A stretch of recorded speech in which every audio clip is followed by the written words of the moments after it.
Aluva government ജില്ലാ ആശുപത്രിയിൽ രാത്രി ചികിത്സയ്ക്ക് ഒരു ഡോക്ടർ മാത്രം. രോഗികൾ കാത്തിരിക്കുന്നത് മണിക്കൂറുകൾ.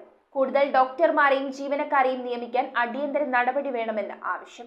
മഴക്കാലത്ത് പകർച്ചവ്യാധികൾ വ്യാപകമായി പടരുന്ന സാഹചര്യത്തിൽ ആലുവ ഗവൺമെന്റ് ജില്ലാ ആശുപത്രിയിൽ രാത്രികാല കാഷ്വാലിറ്റിയിൽ ഒരു ഡോക്ടർ മാത്രമുള്ളത് രോഗികളെ ദുരിതത്തിലാക്കുന്നു. കഠിനപ്പനി, വയറുവേദന, വയറിളക്കം, തലവേദന, ഡെങ്കിപ്പനി തുടങ്ങിയ അസുഖങ്ങളോടെ പലരും ചികിത്സ തേടി ആശുപത്രിയിലെത്തുമ്പോൾ ഒരു ഡോക്ടർ മാത്രം ഉണ്ടാകുന്നത് നീണ്ട ക്യൂവിനും വൈകിയ ചികിത്സയ്ക്കും വഴിയൊരുക്കുന്നു. കഴിഞ്ഞ ദിവസം കൈക്ക് പരിക്കേറ്റത് മൂലം ഉടൻ ചികിത്സ ആവശ്യമായ ഒരു രോഗിക്ക് ഡോക്ടർ സ്റ്റിച്ചിടാൻ പോയതോടെ മറ്റു രോഗികൾ മണിക്കൂറുകൾ കാത്തിരിക്കേണ്ടി വന്നതായി പറയുന്നു. ഇരിക്കാൻ കസേരകളില്ലാത്തതിനാൽ അസുഖം മൂലം അവശരായ രോഗികളും ഏറെ ബുദ്ധിമുട്ടിലായി. ചില രോഗികളെ ബന്ധുക്കൾ അടുത്തുള്ള സ്വകാര്യ ആശുപത്രിയിലേക്ക് കൊണ്ടുപോയി. കാത്തിരുന്ന് മടുത്ത ചില രോഗികൾ വീട്ടിലേക്ക് മടങ്ങി. കാഷ്വാലിറ്റിയിൽ ഡോക്ടറെ കാണണമെങ്കിൽ 1/2 കിലോമീറ്റർ അകലെ പോയി ചീട്ടെടുക്കേണ്ട അവസ്ഥയാണുള്ളത്. നേരത്തെ കാഷ്വാലിറ്റിയുടെ മുന്നിൽ തന്നെ ചീട്ടെടുക്കുന്നതിനുള്ള സൗകര്യം ഉണ്ടായിരുന്നുവെന്നും രോഗികൾ പറയുന്നു. പകൽ സമയത്തും ഡോക്ടർമാരുടെ കുറവ് അനുഭവപ്പെടുന്നതായാണ് ആശുപത്രിയിലെത്തുന്നവരുടെ പരാതി. പലതവണ ജനപ്രതിനിധികളും സാമൂഹ്യ സംഘടനകളും ആവശ്യങ്ങൾ ഉന്നയിച്ചിട്ടും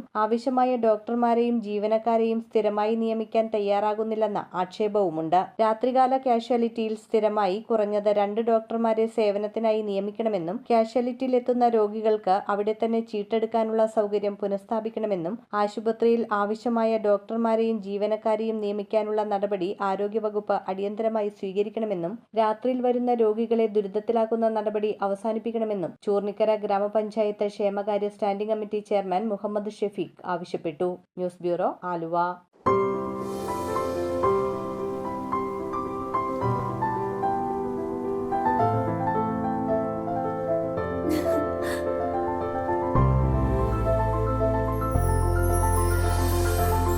കളങ്കമില്ലാത്ത സൗഹൃദം പോലെ കലർപ്പില്ലാത്ത വിശ്വാസം.